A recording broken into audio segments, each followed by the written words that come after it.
Alright, what's up guys? So let me start this video by saying, look, I'm no youth pastor, I'm no born again Christian. I'm speaking facts based on my own experience and because I believe in the betterment of the society. Alright, it's no secret that I do have a daughter, so that is turning me into a budding feminist. Not the toxic feminist where I have to blame everybody for everything that is going. Blame a particular group of people. Blame heterosexual men for the ongoings of the world, the downfall of. I'm not trying to blame anybody. However you choose to live your life is how you choose to live your life. But I want to speak on some things that may be ruining you, ruining your interactions with women, and just in general. All right. And again, this is spoken from experience, deep experience, and even still, I am not on a pedestal. I am one of you. You know, you guys rely on me, you respect me, because there's no gimmicks and no catchphrases. So let us begin. But yeah, you respect me. I'm blunt. I like to be honest. I like to be fair, and I like to speak on benefits, and I like to speak on what life is like on the other side. So we talking about how hypersexuality is ruining our lives, how it can ruin your life, how it can ruin your potential. All right, so I've said in other videos how it takes the fight out of you. I mean, we talking about dopamine. We talking about our dopamine receptors just being exhausted. All right, we can't really enjoy anything but that one thing that gives us that high, like a crackhead. You're a crackhead, ma'am. So crackhead. I mean, call them crackheads, but hey, crackheads they don't overdose. And from what I hear, because I never done crack before, is that you can never get enough. So you can see people, in fact, because I know former dope dealers. I was a former dope dealer myself, never dealt crack though. But former dope dealers that I did run with would say, I sell somebody a 50 rock, they come back 20 minutes, they want more. They want more, they want more, they want more. All right? But that's not a natural thing for us, so you got to imagine that there is a downside to that. Now, for something like crack use, yeah, you can see the downside of that. I mean, these people will do anything to get a high. They'll out hustle you for sure, but they'll sell their TVs, their children's TVs. They'll take out a line of credit in their children's name. All these things, to get a hit, but that's more evident. You can see a crackhead. You notice a crackhead when you see it. Now, as far as being somebody who abuses their sexuality, it may not show that way. In part because it has become normalized. Like, if I tell people that I haven't had an orgasm since January and haven't ejaculated since January, they look at me like there's something wrong with me. They will have a rebuttal for it. And I'm not trying to put anybody out there, but there's a certain woman who kind of gets upset because I don't ejaculate. That I'm just gonna leave it there. I don't want to be too graphic, but you can probably see where I'm going with this. But yeah, and like I said, it's normalized. Porn sites are the most frequent sites on the internet, so that should tell you something. They have your attention, and nobody's watching porn to write a movie review. You know what I'm saying? They're not watching for the plot. I mean, more times than not, you're not going to see a plot. You're just going to see exactly what you go searching for. And you go searching for it multiple times a day for some of us. Some of us a couple times a week. Whatever it is. But guys, because I can't really speak on the women's side of it, but I'm sure that's also damaging. I know this from experience being, dealing with women who watch porn. But like, guys, there's a reason why sperm matures. All right. So the argument that, oh, you can just keep regenerating, you keep regenerating. Well, it's regenerating for a reason. It's supposed to regenerate when there's nothing there, but it matures for a reason. Now, in a previous video, I may have said 100 days, but it may be at least 74. Now, it's October now. Almost, it's late October, and I've been doing this since January. My balls aren't the size of my fist, so the excess sperm, as it starts to reach a certain level, it gets recycled, and it gets dispersed throughout the body. All right, because sperm isn't just a white substance. There are things in there, a lot of vitamins and minerals, a lot of things that you take in your men's daily. It's in your sperm. All right, so you're less susceptible to, getting colds and all these things. Your immune system is a lot better, is what I'm saying, as your sperm matures. All right. So, and I mean, I still take my men's daily when I remember. But you're less susceptible to things like that. I know that's not the sexy part, but having a strong immune system. But I've spoken on this many times because I am a creator. It's perfect for sexual transmutation. All right, it's perfect for emotional labor, as I said. So we take our energy and we do other things with it. And also, like, we got to think about, like, where we are going with all this buildup that we have. Where are we going with our most precious fluid? And because we don't oftentimes have the vision, we think we can get by, and we can, by jerking off a couple times a day or a week or whatever. We don't see where we can go as opposed to where we end up.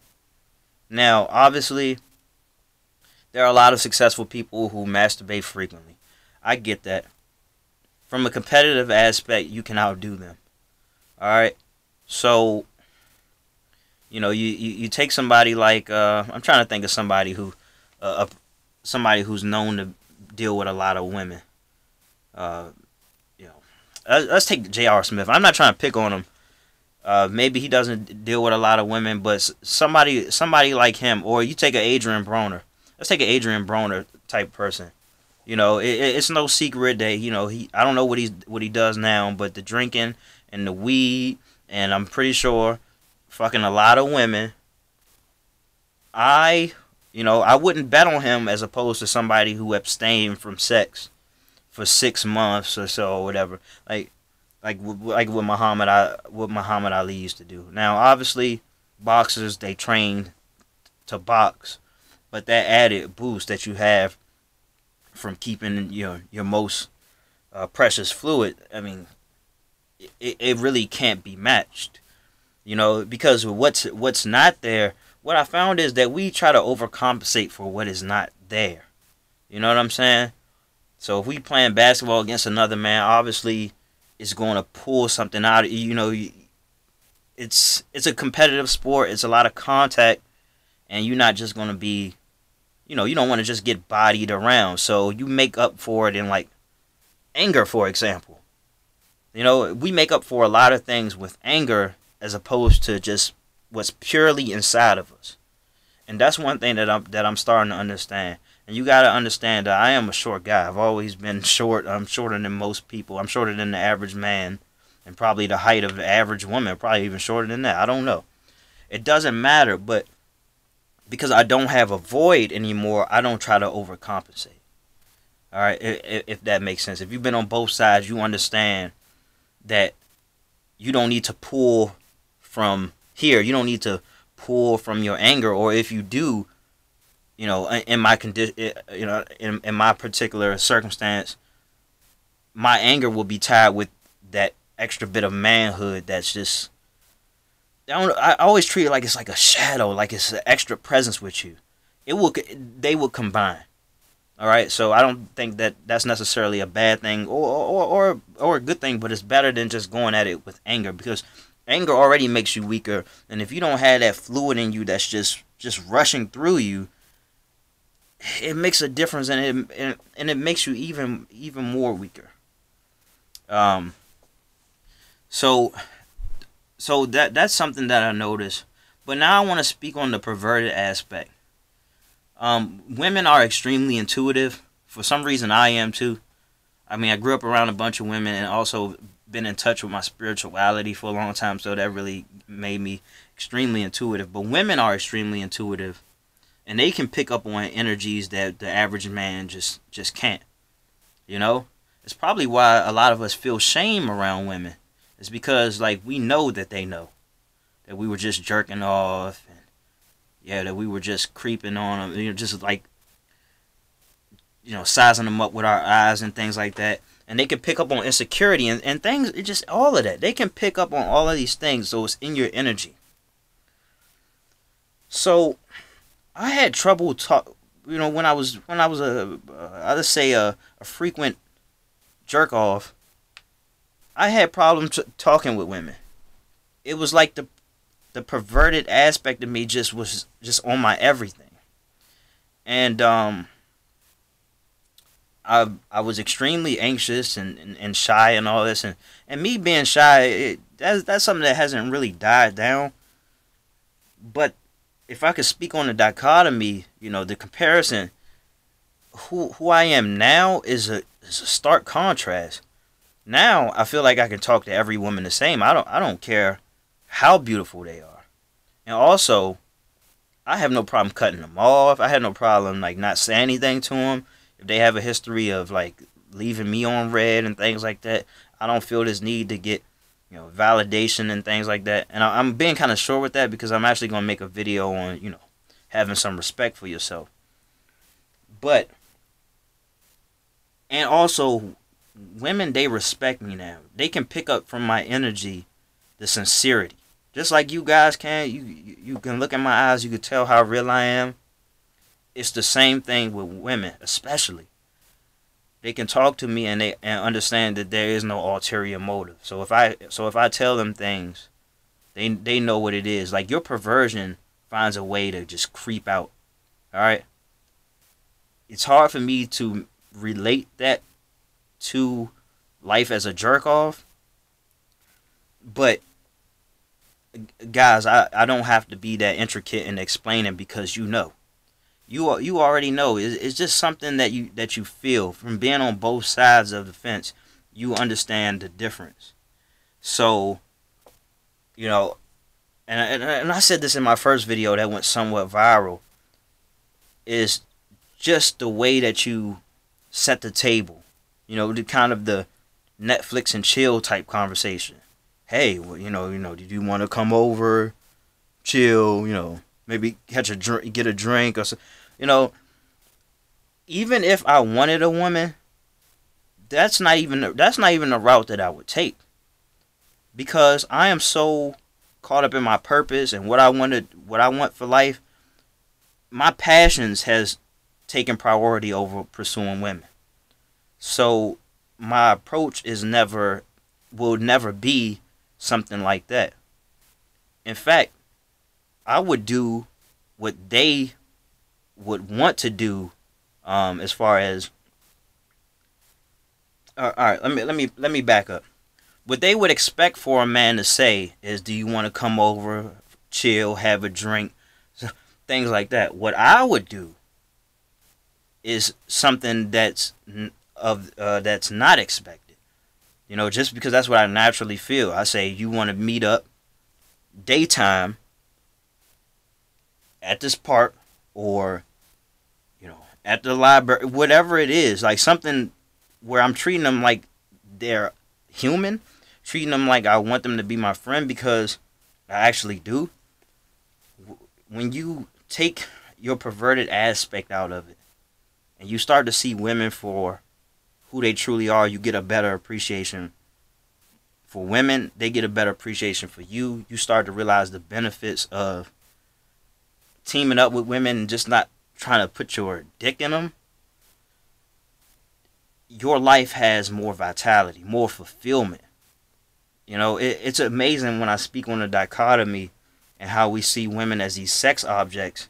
And I feel like, you know, if we are going to look at them as sex objects, that should be like lower on the list. Above that, even, you know, because I'm still very much lustful, especially because it's always on for me. Like I'm never jerking off and then curling up to go to sleep. I'm liable to get horny any given moment. So trust me when I say it, I look at women like a lot of you may look at women as like, damn, she is sexy as hell.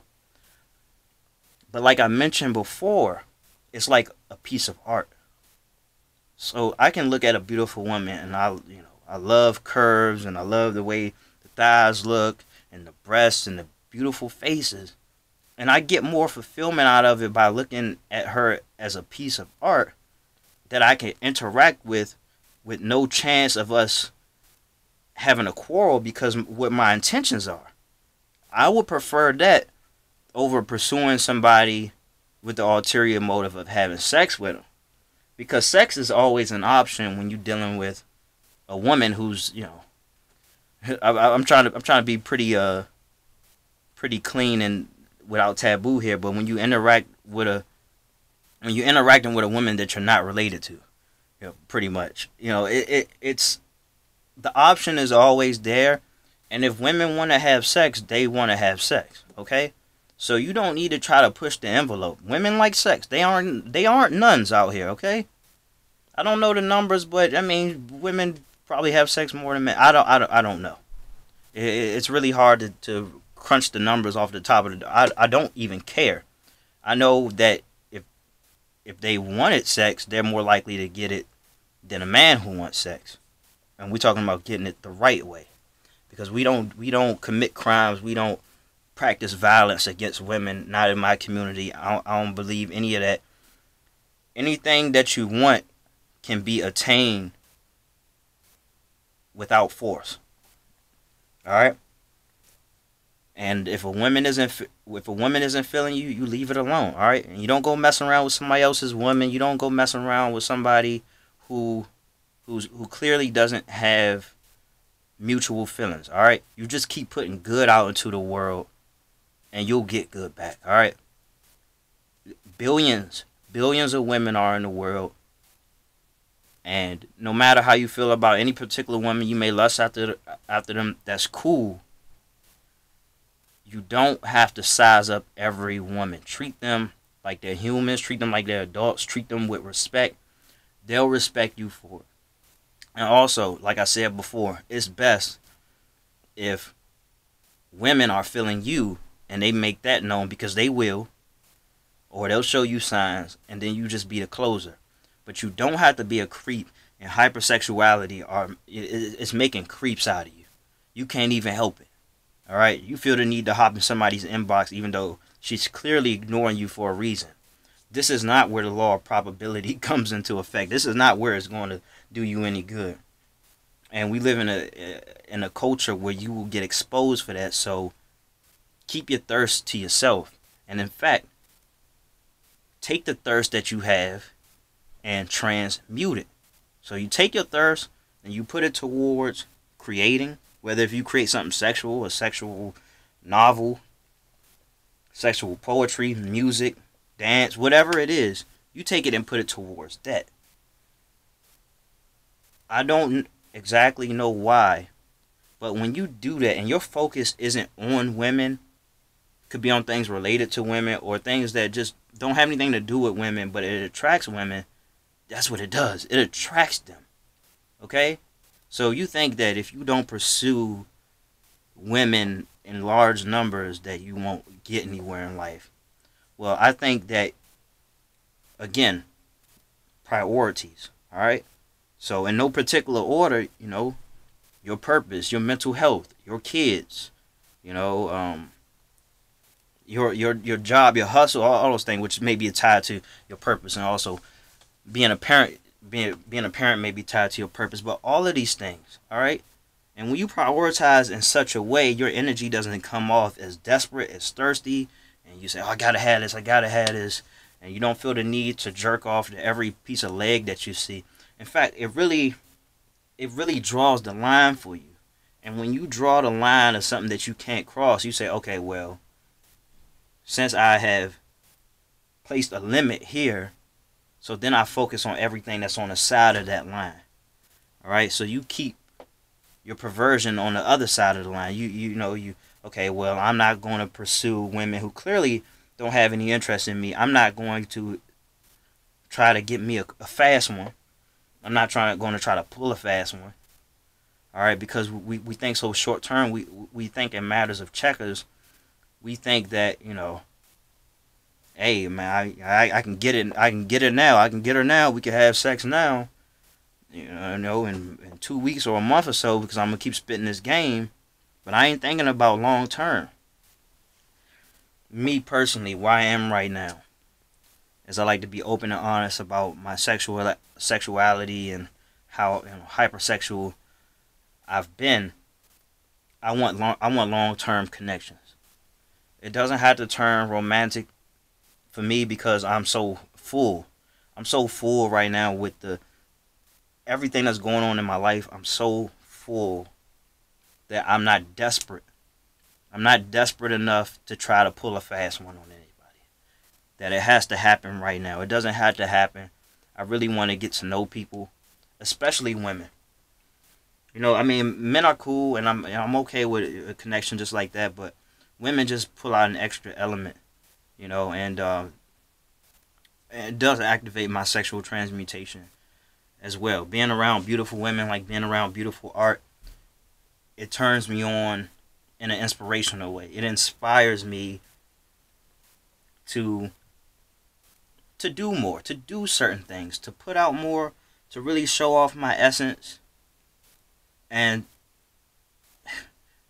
because of all of this and all of my practices, it's easy for me to stand out from other men.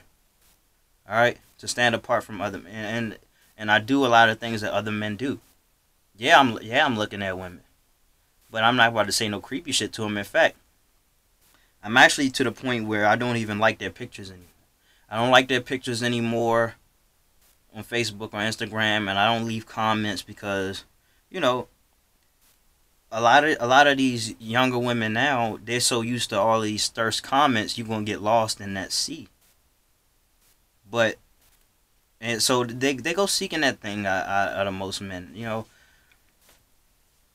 I'd rather just be on my own thing. They gonna notice, like, hey man, I never heard from this person before. He on my friends list or what. That's actually how I met my child's mother. I actually never liked any of her comments, or any of her posts, any of this. I never liked any of it.